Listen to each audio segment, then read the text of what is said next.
One more time for this guy, huh?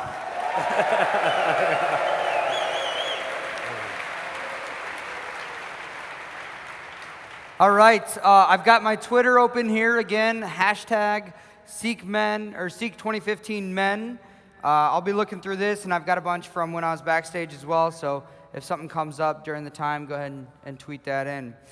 Man, a lot of good questions here. In fact, one just came in, and I like it right away, so I'm going to go to it. How should we look for women to ask out in the first place? What should be our criteria for discerning who to pursue? Okay, very good question.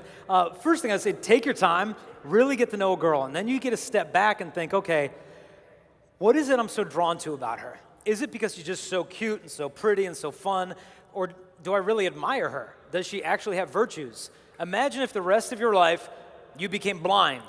Would you be still attracted to her? Imagine if you needed to be celibate with this woman for the rest of your life. Would you still want to be with her? Then you start asking these deeper questions. What is it that's really drawing me to her? And, ask yourself, would she be a good mom?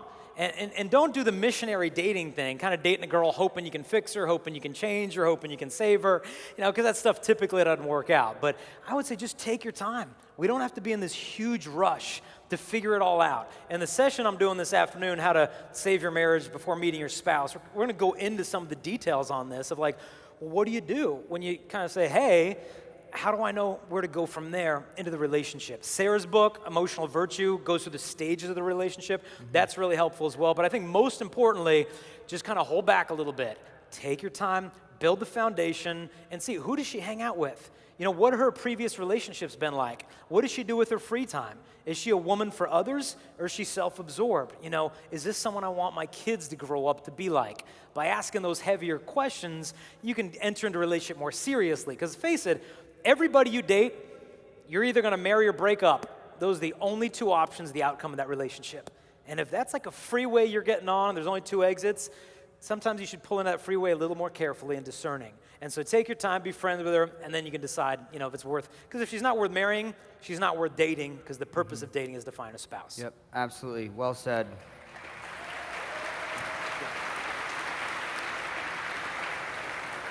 Another good question came up, and I think this is a struggle that a lot of guys have, single, married, or whatever, is how do you have that kind of pure sexual desire for a woman without looking at her with lust or as an object? So how do those work together? Yeah, well, we got to understand, this is a journey, it's not a destination so much. I mean, heaven is the destination. Purity is the journey. And it's going to be a struggle, and it's going to be a little bit messy. And we need to be okay with this, because a lot of guys, I think we all do it when it comes to purity. You count your faults and nothing else. Oh, I messed up again. I screwed up again. I did it again. But you realize God is also counting your victories. He sees when you win, even if it's only a little battle you fought in your own imagination when you saw that woman. And so like Archbishop Chaput's homily this morning, the name of Jesus, say his name as a prayer when you're tempted. You have to do the whole full-blown Our Father, just Jesus. Or say the name of Mary, Joseph, Jesus, Mary, Joseph. You could even trace the sign of the cross on your forehead. Nonchalantly, nobody knows. If I'm having a tempting thought, I do it often. I think I'm developing a callus on my forehead at this point. But, just a little, like, I want to take every thought and make it captive to you, Christ. Because if we get hung up on thinking it's a destination, I'm pure, I did it. And then the waves keep coming, and it's tough, and you get married, and they still have temptations. You think you're constantly failing. But look at a movie like Gladiator, Patriot, or Braveheart. Like in Braveheart, when William Wallace wins one of those battles, he's bleeding, he's bruised, his hair's messed up, he looks like he got mugged, but he's the victor. And so realize that Christ is with you in the trenches, in the fight. He's not at the finish line waiting for you to come to him perfect. He's there and he sees your victories. And there's no dishonor in getting wounded in the battlefield. The dishonor is when you wave a white flag of surrender and you leave the rest of the troops here. We're all in this together. It's going to be hard. It's going to be messy. And there's going to be a bit of a commingling of my desires. Okay, am I here today fully for the glory of God? Or am I also here I like being in front of people. I need to make money for my family. Like there is always going to be in the human heart a mingling of our intentions. But what matters is the direction of our heart to God, asking him to purify that, and in time he will continue to do so. Great. Yeah. Awesome. Yeah, and You know, and it's got to be clear that all the people on this stage, whether they're a Bishop or Curtis Martin or Matt Fradd, Chris Stefanik or me, we're with you in this. It's not like we're the ones who got it all figured out and just come with us. It's like we need your prayers. This is a fellowship of brothers, and we've got to lock arm in arm because we're all together in it. Yeah, absolutely. As you mentioned that, backstage, I loved that story of the 40 guys on the ice, and I was like, that's freaking awesome. Yeah. And then you come out here and it's like, we got 4,000. You know, that's with our clothes rad. on. Yeah, absolutely. Yeah. That's good. Which is really good. And there's I'll just leave that one. Few questions about the battle with porn has come up, and so I'm going to give you two, and you can just kind of go with it. So one is tips on how to shift the attractions from porn to real women. So again, outside of the battle scene, because that's great vision, but now practically, what does that look like? And then also taking that even into married men, where porn might not be that fight for them, but what are some other fights that they might be in, and some practical tips for that as well. Yeah, I remember there was a teacher at an all-girls Catholic high school, and she brought in a bunch of college guys to her room who were practicing their faith in college. And she wanted the college guys to kind of witness to the teenage girls on how to stay strong in college. During the conversation, it came up that one of the guys looks at porn, and the teacher said, well, don't you think that might be a problem in your marriage one day? And the guy was perplexed. He said, why would that be a problem? He said, isn't that what a wife is for?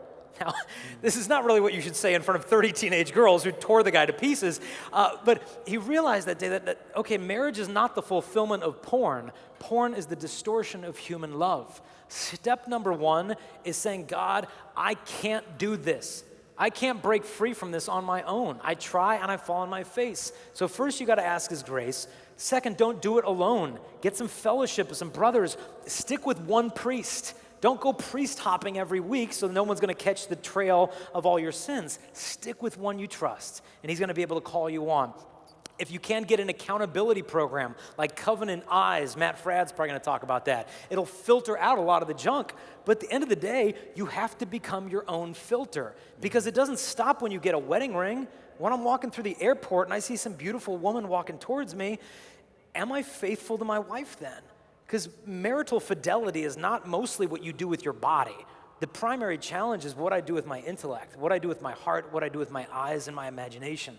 I think God is constantly prodding me to check the movements of my own heart. Because a lot of times when we're tempted, we seek out consolation during times of desolation.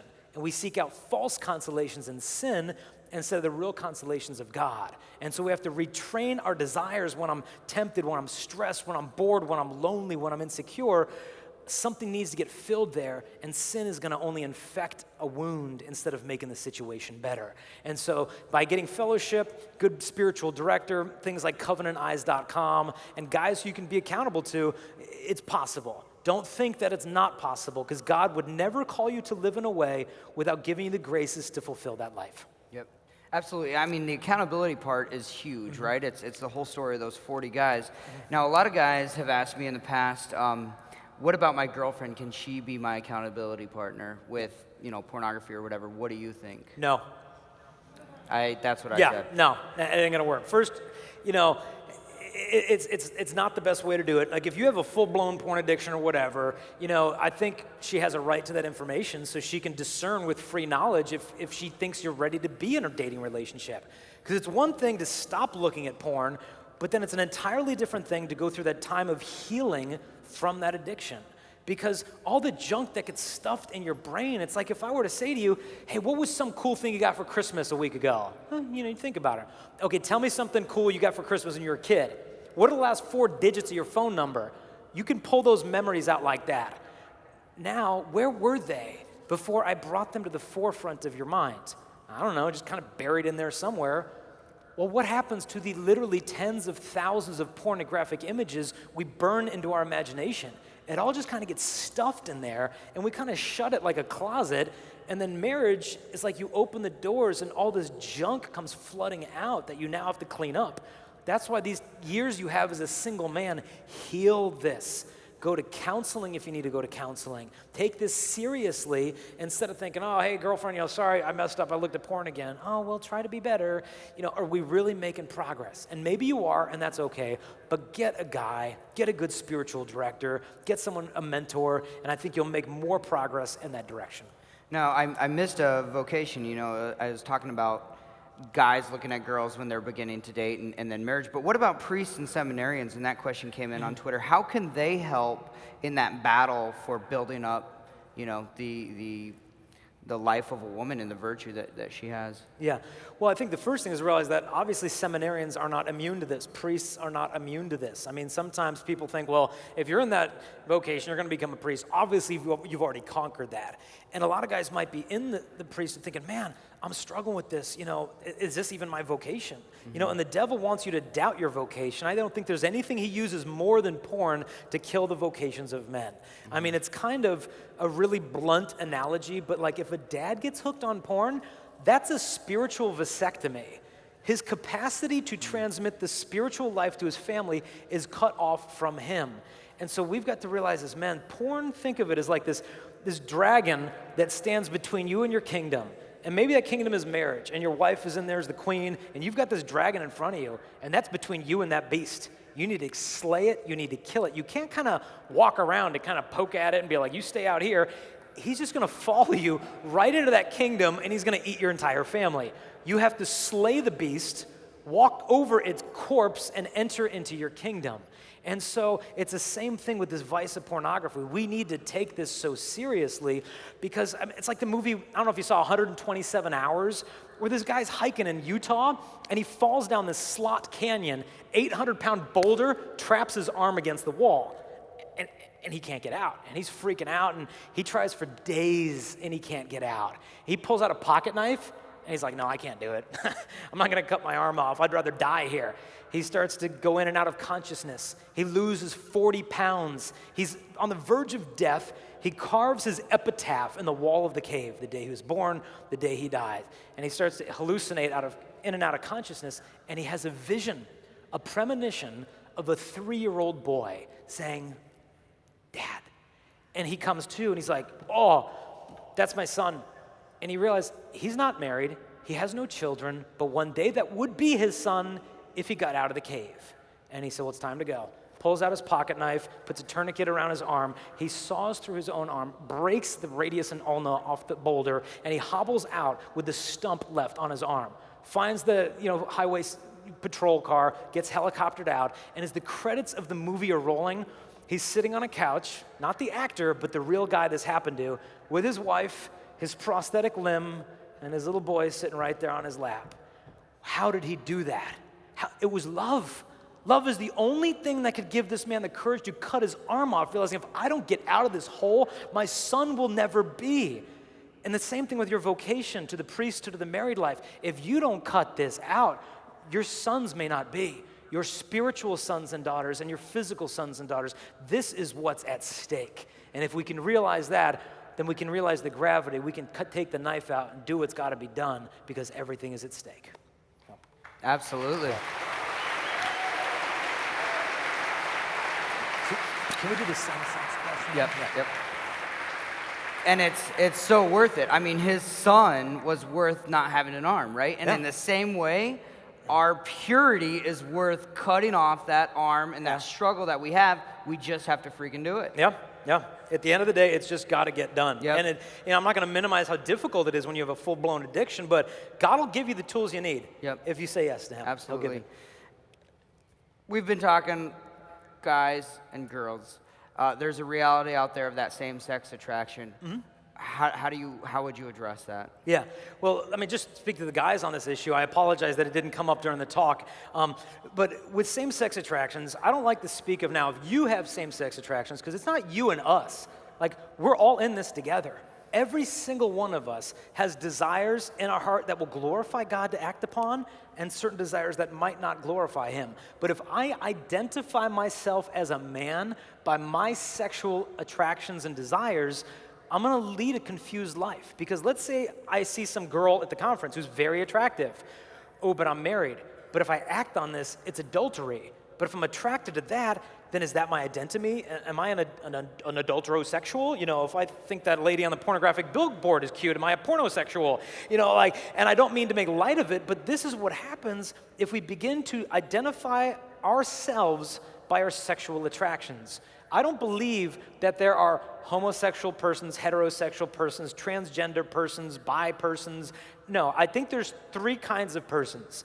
There are divine persons, Father, Son, and Holy Spirit. There are angelic persons, the holy angels and fallen angels, and there are human persons made male and female in the image and likeness of God. So if you're a son, you know, and if,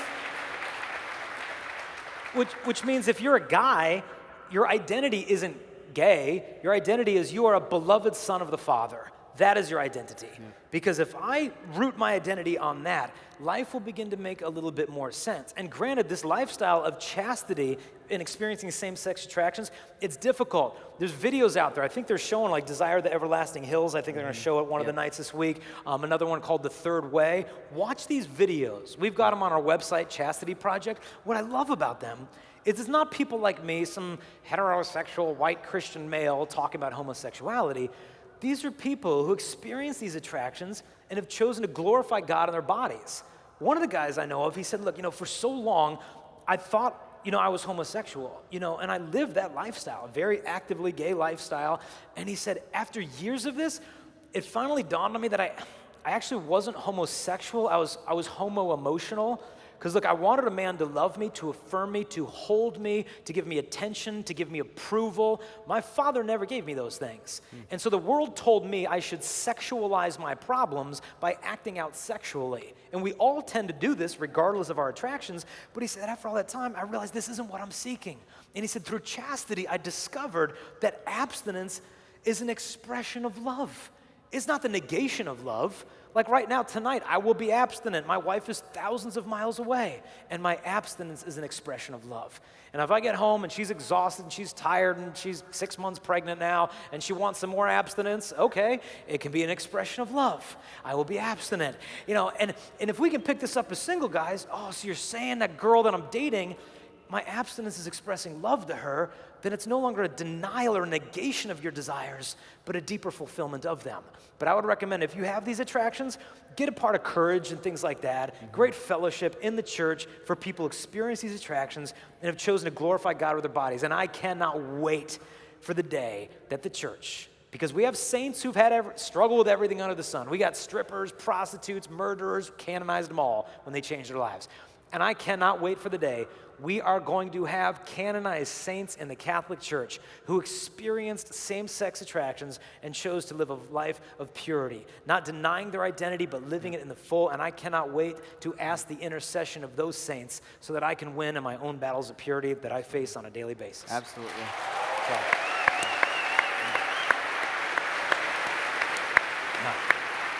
you know, and just one last thing on that.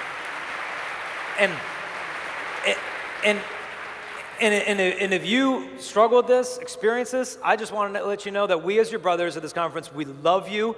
We absolutely love you. We affirm you. We bless you. We praise you. We need your brotherhood in our life just like you need ours and yours. Let's stick this together because we're all in this together. But know that we love you and the church loves you because this is your home. Absolutely. So,